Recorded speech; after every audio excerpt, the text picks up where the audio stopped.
2 pinch. আর এটাকে ভালোভাবে হালকা হাতে মিক্স করব।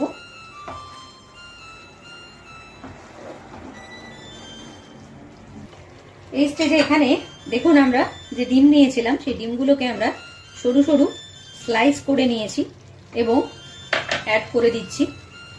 এই স্টেজে আমরা ডিমটাকে এখানে অ্যাড করে দেব। আপনারা না চাইলে ডিম নাও অ্যাড করতে পারেন, বাট অথেন্টিক চিকেন ভর্তা যদি চান তো তাহলে তাতে কিন্তু এইভাবে ডিম তাতে দেওয়া হয় আর খেতেও খুব ভালো লাগে। সো এটাকে আমরা দেখুন একদম ঠিক একটা গ্রেভি তৈরি হয়ে গেছে। এই স্টেজে এখানে আমরা 1 মিনিট হাইতে করব আর সঙ্গে সঙ্গে গ্যাসটাকে অফ করে দেবো। 2 মিনিট রাখবো আর গরম গরম পরিবেশন করব।